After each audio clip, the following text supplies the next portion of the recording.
시편 85편 6절부터 9절까지 찾으신 분들은 한 목소리로 같이 읽도록 하겠습니다. 시작! 주께서 우리를 되살리사 주의 백성이 주를 기뻐하게 하지 아니하시겠나이까? 오 주여, 우리에게 주의 긍휼을 보이시며 우리에게 주의 구원을 허락하소서. 내가 하나님 곧 주께서 하실 말씀을 들으리니 이는 그분께서 자신의 백성과 자신의 성도들에게 화평을 말씀하실 것이기 때문이라. 다만 그들은 다시 어리석은 짓으로 돌아가지 말지어다. 참으로 그분의 구원이 그분을 두려워하는 자들에게 가까이 있으니 이로써 영광이 우리 땅에 거하리로다. 기도하겠습니다. 전능하신 주 아버지 하나님, 오늘도 이 귀한 시간 주님의 말씀을 듣고 공부할 수 있는 시간 주심에 감사합니다. 주님, 이번에는 더욱 주님께 가까이 나아가기 위하여 우리가 부흥을 두고 무엇을 간구해야 될지를 하나하나 탐구하기 원하오니 주님께서 우리가 필요한 것들을 가르쳐 주시사 오늘 말씀을 통해서 더욱더 부흥을 간구할 수 있도록 주님께서 오늘 이 시간 말씀을 통해 큰 은혜와 복을 허락하여 주시옵소서. 예수 그리스도의 이름으로 기도합니다. 아멘.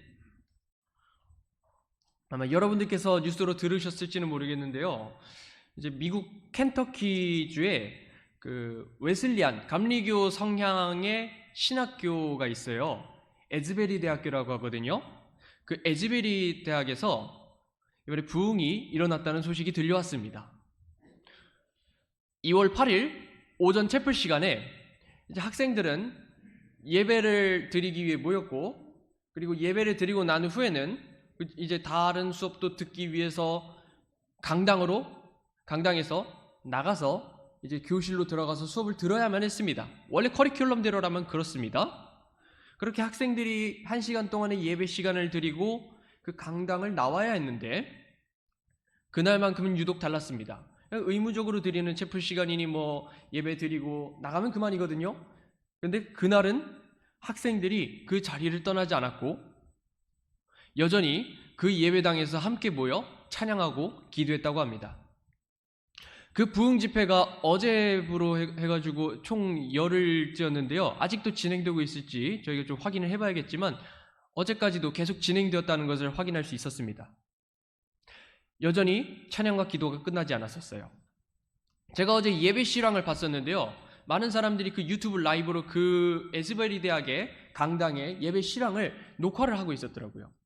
그 실황을 봤었는데 제가 봤었을 때가 오후 4시였어요. 근데 그 오후 4시였을 당시 켄터키주 시차로는 이미 오전 2시였는데 여전히 사람들이 강당에 서서 혹은 바닥에 앉아서 기도하는 모습을 볼 수 있었습니다.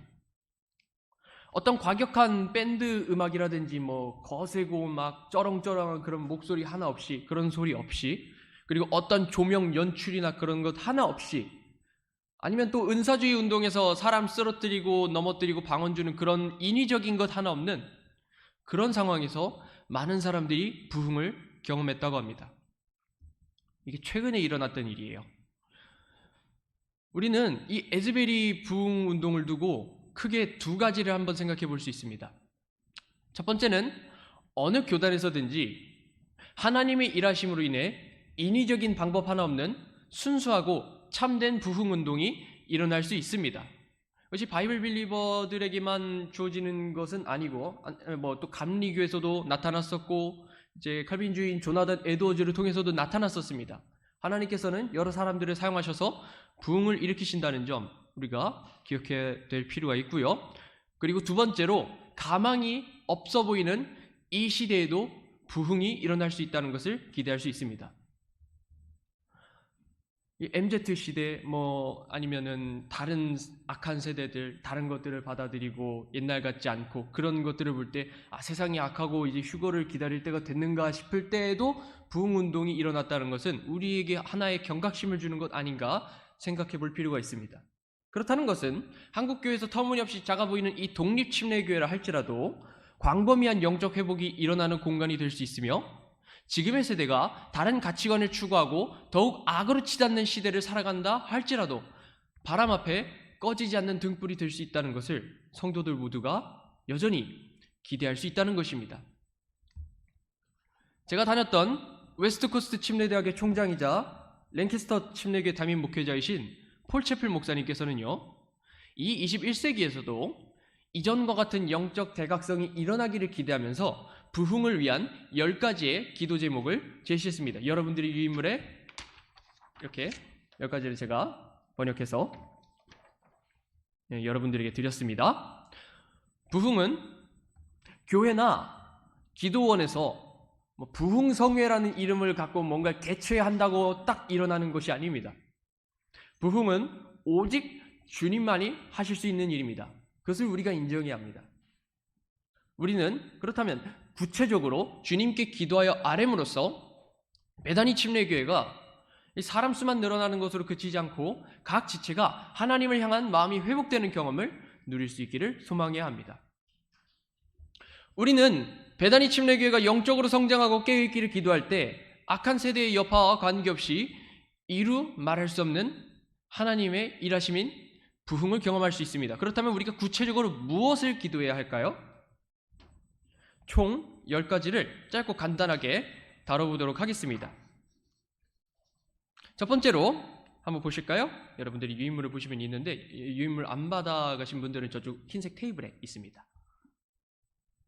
네, 제가 유인물을 갖다 놓을 때는 저쪽 흰색 테이블에다 놓도록 하겠습니다. 안 갖고 계신 분들은 하나 가져가시고요. 이쪽으로 공동 기도 제목과 함께 부흥을 위해서 한번 기대해 보시면 어떠실까 하는 마음으로 저희가 함께 이 10가지를 한번 보도록 하겠습니다. 첫 번째가 뭐죠? 하나님께서 내 마음을 살피시고 내 삶에서 하나님이 보시기에 올바르지 않는 것들은 무엇이든지 드러내시기를 기도해야 합니다.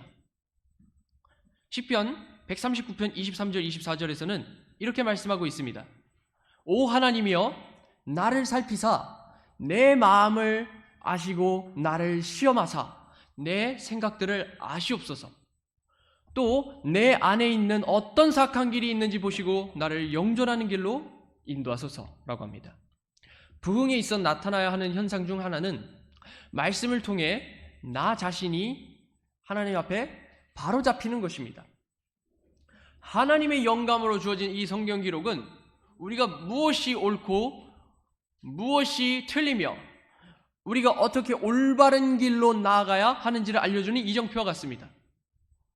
하나님은 악한 사람과 의로운 사람이 외적으로 어떻게 살고 어떻게 살아가고 어떤 식으로 어떠한 태도로 살아가는지 등등을 그렇게 살아가는 것을 그냥 보는 것만으로 그치지 않고 그 내면 그 자체도 보십니다. 내면까지 보십니다. 우리 속마음을, 속중심을 보신다는 의미입니다. 그러므로 우리 자신이 하나님께서 보시기에 올바르지 않은 마음을 품었다고 하더라도 하나님께서 그것을 우리에게 알려주지 않는다면 우리는 우리의 잘못된 마음을 고칠 방도가 없을 것입니다. 그러므로 하나님께서 우리의 마음과 이 생각 속에 있는 잘못된 것들을 알려주시는 것은 결코 부끄러운 일이 아니라 우리가 올바르지 않은 것들을 올바름으로 바로잡을 수 있는 기회라는 것을 잊지 말아야 하겠습니다. 하나님께서 우리에게 그러한 기회를 주시기를 기도해야 할 것입니다. 두 번째는 뭐라 적혀져 있죠? 하나님께서 내 마음속의 고집과 완고함을 꺾어주시길 기도해야 합니다. 호세아서 10장 12절은 마음과 관련된 구절인데 너희 자신을 위해 의 안에서 심고 긍휼 안에서 거두며 너희의 묵은 땅을 갈라 지금은 주를 찾을 때니 마침내 그분께서 오셔서 너희에게 의를 비같이 내리시리라 라고 말씀하고 있습니다.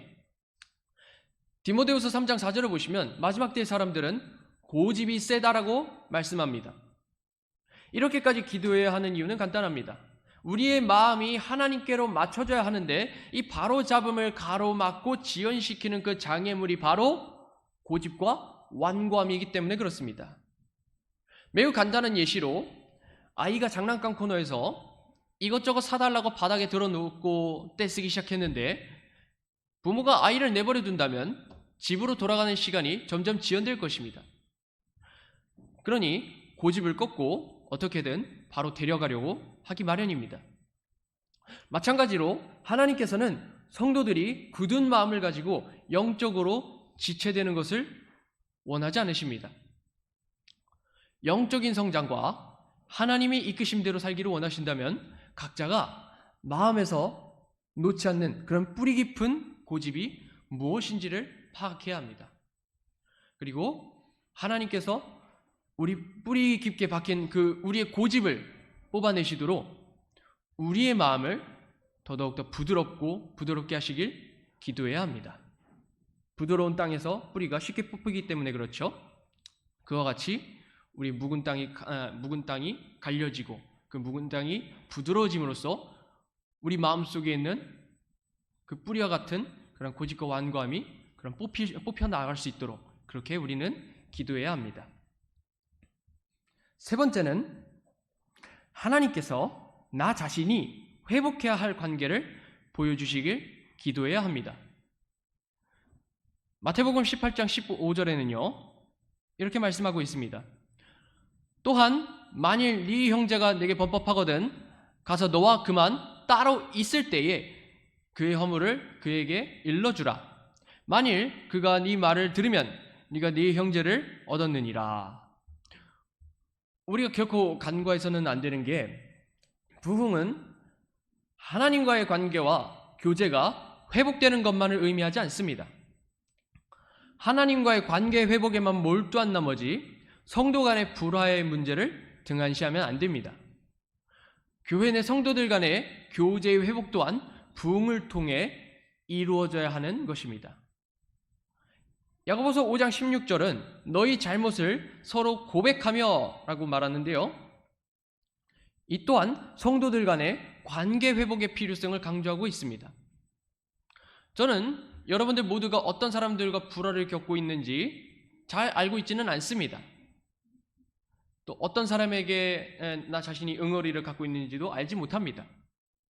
그러나 하나님께서는 그 모든 것을 알고 계시기에 여러분들이 관계와 교제를 회복해야 하는 그 사람이 누구신지를 알려주실 것입니다. 그러니 각자가 내심 자존심으로 머뭇거리는 순간이 있을지라도 하나님께서 용기와 담대함을 주셔서 각자 마음속에 품고 있던 그 응어리들을 해결하게 하시고 화평을 누리게 하시길 우리가 기도해야 할 것입니다.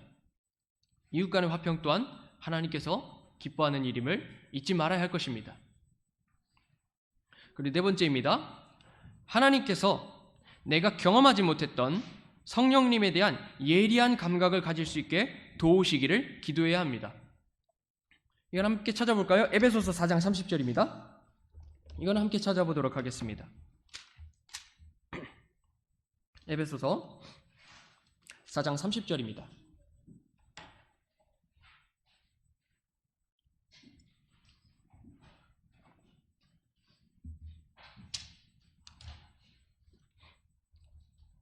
에베소서 4장 30절에 이렇게 기록되어 있습니다. 함께 읽겠습니다. 시작! 하나님의 거룩하신 영을 슬프게 하지 말라. 그분에 의해 너희가 구속의 날까지 봉인되었느니라. 이 기도 제목 있잖아요. 네 번째 기도 제목. 이거는요. 우리 안에 계시는 성령님께서 우리의 생각과 마음과 행동을 두고 어떻게 반응하실지 예민하게 알아차려야 한다는 것을 일깨워주고 있습니다. 예민하게 간파하고 그를 이제 촉이라고 하죠. 그 촉을 곤두세워야 한다는 것을 가르치고 있습니다. 달리 말하면 그리스도인이 영적인 측면에서 둔감한 나머지 성령님의 반응을 감지하지 못해서는 안 된다는 의미입니다. 죄에 대하여 예민하지 못하다면, 즉 둔감해 있다면 우리가 둔감하고 예민하지 못한 만큼 우리가 알아차리지 못하는 사이에 성령님께서는 그만큼 매우 슬퍼하신다는 것을 알려주고 있습니다. 우리는 이 영적인 둔감함이라는 장애물을 치워버리고 성령님께서 말씀을 통해 우리에게 주시는 마음이 무엇인지에 더욱 집중할 수 있도록 우리 영적인 감각들을 다시 되살려내실 수 있도록 간구해야 할 것입니다. 이렇게 간구해야 되고요. 다섯 번째는 이렇습니다. 하나님께서 내게 죄에 대한 깊은 확신과 회개 그리고 하나님에 대한 제게 된 두려움을 주시도록 기도해야 합니다. 고린도후서 7장 10절은 이렇게 말씀하고 있습니다. 하나님의 뜻대로 하는 근심은 회개를 이루어 다시 돌이킬 수 없는 구원에 이르게 하지만 세상의 근심은 사망을 이루느니라. 이에 대해서는 럭크맨 목사님이 아주 잘 말씀했습니다. 하나님 뜻대로 하는 근심은 자기 자신에 대한 슬픔을 나타냅니다. 반면에 세상의 근심은 자신이 행한 것에 대한 슬픔으로 대체로 사람들이 사로잡히게 되는 후회입니다. 두 가지가 외관상으로는 비슷해 보이더라도 그 결과는 아예 달라요. 극과 극입니다. 욥과 이사야는 하나님의 임재와 그분의 영광 앞에 자신이 결코 하나님께 나아갈 수 없는 죄인이라는 것을 자각했습니다. 특히 욥은 자신의 교만함을 깨닫고 하나님께 용서를 구했습니다. 세상의 근심은 자신이 저지른 잘못에 대한 것에 초점이 맞춰져 있지만 하나님의 뜻대로 하는 근심은 나 자신이 본래 하나님께 당당히 나아갈 수 없는 죄인이었다는 사실을 처절하게 깨닫게 합니다. 구원받은 성도들은 모두 그리스도인으로서 예수 그리스도를 통해 하나님께 담대히 나아갈 수 있는 왕가의 제사장이 되었지만 그럼에도 불구하고 하나님의 임재 그리고 하나님의 영광 그리고 그 하나님의 위엄 앞에 우리의 태도를 가벼이 해서는 안 될 것입니다. 하나님 앞에서의 우리의 태도가 결코 가벼워서는 안 될 것입니다. 만약 여러분들께서도 하나님을 향한 태도에 정도가 지나친 가벼움이 있었음을, 경솔함이 있었음을 느끼셨다면 하나님께서 우리에게 그 영광과 위엄을 보고 두려움으로 그분 앞에 엎드리며 자백할 수 있도록 우리가 그렇게 하나님께 나아갈 수 있기를 기도해야 할 것입니다. 즉 우리가 마주하는 하나님은 거룩한 하나님이고 우리가 두려워해야 되는 하나님을 기억하면서 우리가 그분 앞에 죄를 아뢰고 자백하고 용서를 구하는 그러한 영적으로 민감한 그리스도인이 될 수 있도록 기도해야 합니다. 그리고 여섯 번째입니다. 여섯 번째는 하나님께서 내게 그동안 알지 못했던 영적인 굶주림과 열의를 주시도록 기도해야 합니다. 함께 찾아볼까요? 마태복음 5장 6절입니다. 마태복음 5장 6절입니다.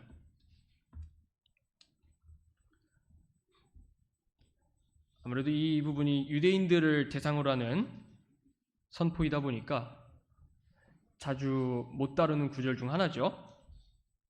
마태복음 5장 6절입니다. 함께 읽겠습니다. 시작! 의에 줄이고 목마른 자들은 복이 있나니 그들이 배부를 것이기 때문이요. 이 기도 제목은 아까 네 번째 기도 제목과 약간 비슷해요. 두 기도 제목에서 강조하는 게 이전에 내가 알지 못했고 경험하지 못했던 것을 경험할 수 있도록 깨달을 수 있도록 기도하는 데 있습니다. 그간에 이 세상에는 여러 가지 부흥운동이 있었습니다.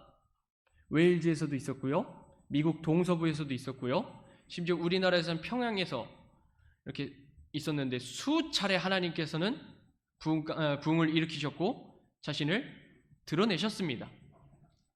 그러나 저와 여러분들 모두가 각 장소에서 일어난 그 부흥의 역사를 직접 목도하지는 않았습니다. 직접 본 것도 없고 직접 경험한 것도 없어요. 그저 간접적으로 역사를 통해서 추적하는 정도에 불과합니다. 거기다 우리는 물질만능주의 사회에서 만족하며 살아가기에 영적으로 굶주려서 더욱 하나님의 말씀을 구해야 한다는 필요성을 느끼지 못할 때가 많습니다. 의에 줄이고 목마른 자들이 복이 있다고 하는 예수님의 말씀은 단지 유대인들에게만 해당되는 사항은 아닐 것입니다. 하나님은 그리스도 안에서 우리의 필요를 채우시기 원하시지만 성도들이 각자에게 절실히 필요했던 것을 알지 못한다면요, 각자에게 필요한 것이 무엇인지를 깨닫지 못하고 우린 뭐 충분한 것 같은데요 정도로 그냥 만족하는데 그친다면 하나님께서 우리에게 공급의 은혜를 주셨을 때 그것을 알지 못하니까 감사와 찬송을 올려드리지 못하게 되고 맙니다. 거기에 대한 그 공급의 은혜에 대한 하나님의 은혜를 감사하지 못하게 될 것입니다. 그러므로 우리는 우리를 채우시는 하나님의 은혜를 기억하되 우리가 필요로 하는 것이 무엇인지를 알게 해주셔서 영적으로 더욱더 주님께 갈급해하는 마음을 되찾기를 기도해야 합니다. 마치 이처럼 말입니다. 시편 42편에 이렇게 기록되어 있죠. 함께 찾아보도록 하겠습니다. 우린 다음과 같이 간구해야 할 것입니다. 시편 42편 1절부터 2절입니다.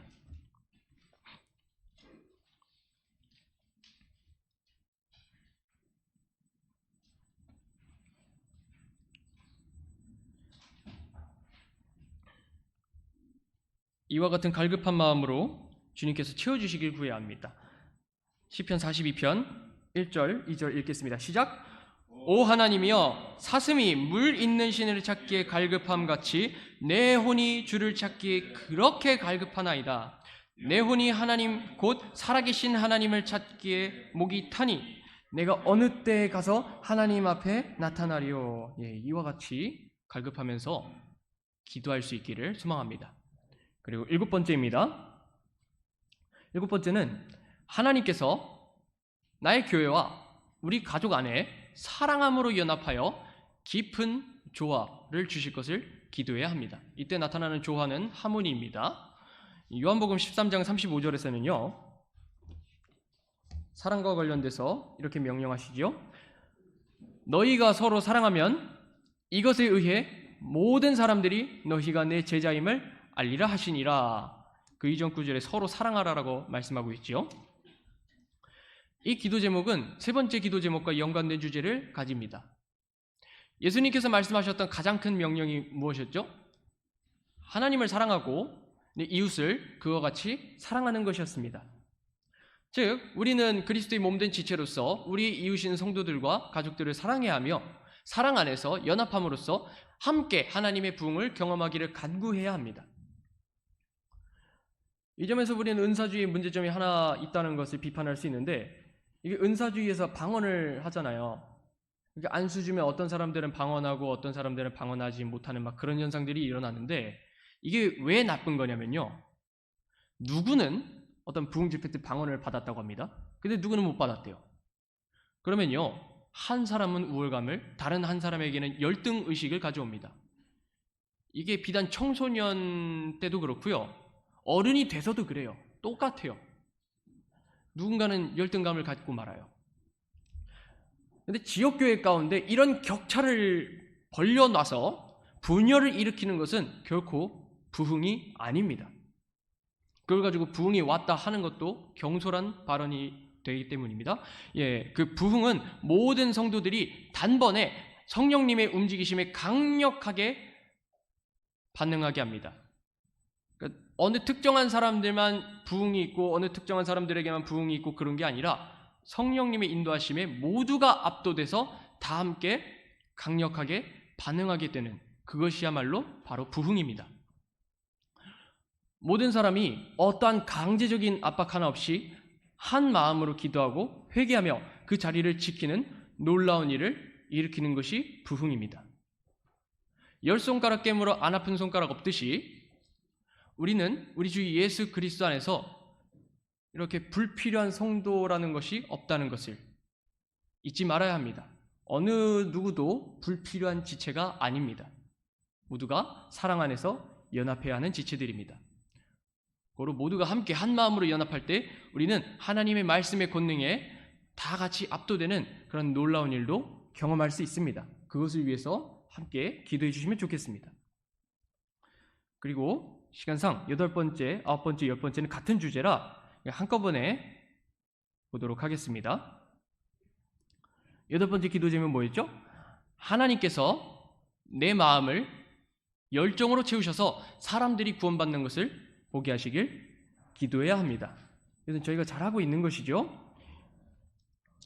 그래서 로마서 9장 1절에서 3절에서 보면은 바울도 자신과 동일한 민족 유대인들이 예수 그리스도를 믿고 받아들이길 기도했고 간구했음을 알 수 있습니다. 그런데 이러한 기도가 가능했던 이유는 그 바울 안에 열정이 있었기 때문에 가능한 것이었죠. 우리도 다른 사람들을 향해서 이와 같은 동일한 마음을 가지기를 기도해야 합니다. 그래서 로마서 9장 1절에서 3절까지 보면요. 내가 그리스도 안에서 진실을 말하고 거짓말하지 아니하노라. 내 양심도 성령님 안에서 나에 대해 증언하는데 내게는 마음속에 큰 근심이 있고 계속해서 슬픔이 있노라.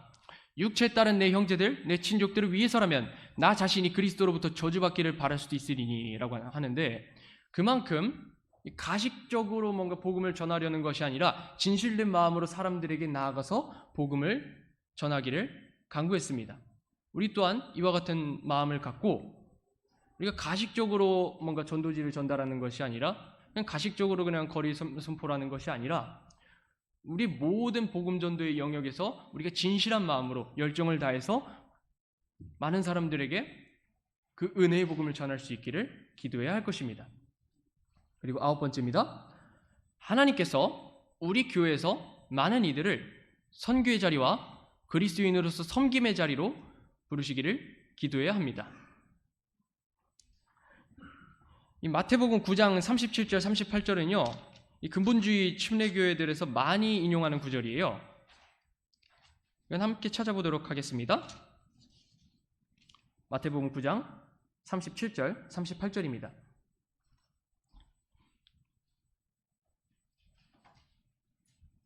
제가 37절, 여러분들이 38절 읽도록 하겠습니다. 그때 그분께서 자기 제자들에게 이르시되 진실로 수확할 것은 많으나 일꾼들이 적으니.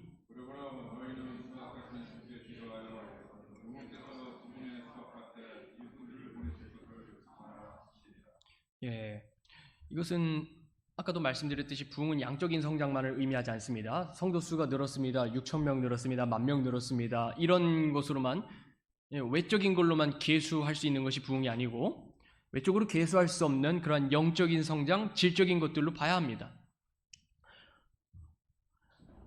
즉 여기서 선교의 자리라는 것은 복음 전도를 통해서 사람들을 복음으로 이끄는 일들도 필요하지만 하나님께서는 사람들을 부르실 때, 그리스도인들을 부르실 때 복음 전도뿐만이 아니라 그 교회 안에서 섬김의 자리에서 더더욱더 헌신할 수 있도록 인도하신다는 것을, 그러니까 바깥에서도 이 교회 안에서도 하나님께서는 각자에게 부르심을 준다는 것을 기억하면서 각자의 위치가 어찌 되었든 간에 그 각자의 위치에서 우리가 주님께 더더욱더 마음을 다해 헌신할 수 있도록 기도할 수 있어야 할 것입니다.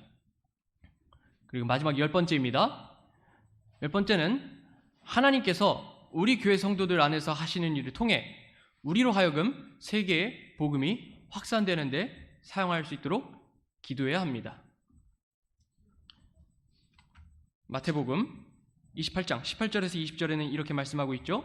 예수님께서 그들에게 오셔서 말씀하여 이르시되 하늘과 땅에 있는 모든 권능이 내게 주어졌으니 그러므로 너희는 가서 모든 민족들을 가르치고 아버지와 아들과 성령의 이름으로 그들에게 침례를 주며 무엇이든지 내가 너희에게 명령한 모든 것을 그들에게 가르쳐 지키게 하라. 보라, 내가 세상의 끝까지 항상 너희와 함께 있느니라 하시니라. 아멘. 이것에 대해서는 제가 말 안 해도요, 여러분들께서 잘 아시리라 믿습니다. 제가 뭔가 긴 말씀을 안 해도 우리는 이렇게 전 세계에 복음이 확산되기 위해서 이렇게 전도지를 계속해서 만들고 있고, 그리고 거리 설교를 통해서, 거리 전도를 통해서 계속해서 많은 사람들이 복음을 접할 수 있도록 그렇게 큰 노력을 하고 있는 것을 알고 있습니다. 그렇기 때문에 우리 성도들 안에서 주님께서 이러한 일들을 더욱더 크게, 더욱더 넓게 그렇게 하나님께서 일하시기를 기대하면서 기도할 수 있기를 간절히 소망합니다. 이렇게 10가지를 다뤄봤습니다. 부흥을 위해서, 정확히는 영적인 대각성을 위해서 기도해야 할 10가지를 보게 되었습니다. 적어도 이 기도 제목을 잊지 않으려면 적어도 제 유인물을 잘 간수하거나 다른 곳에 옮겨 적어서 기도할 수 있으면 좋겠습니다. 부흥은 이전 시기에도 악한 일은 있었죠. 그러나 그 시기에도 말씀을 통한 부흥이 있었습니다. 그리고 어떤 영국이나 미국이나 그런 서구권에서만 이루어지는 것이 아니라 이렇게 우리나라에서도 1907년에 평양 대부흥운동이 일어났듯 부흥은 언제 어디서나 일어날 수 있습니다. 그렇다면 준비되어야 되는 것은 그리스도인 우리 모두라는 것을 우리가 이 시간 이 기도 제목을 통해서 기억할 수 있기를 간절히 소망합니다. 오늘 아침 성경 공부를 마무리하고요. 여러분들이 기도하실 때 이 10가지를 두고 구체적으로 기도할 수 있으면 좋겠습니다. 여러분들께서 이 부흥을 위한 10가지 주제를 놓고 기도하시면서 또 꾸준히 기도하시면서 살아갈 수 있기를 바라겠습니다. 마치겠고요. 아침 예배 준비하도록 하겠습니다.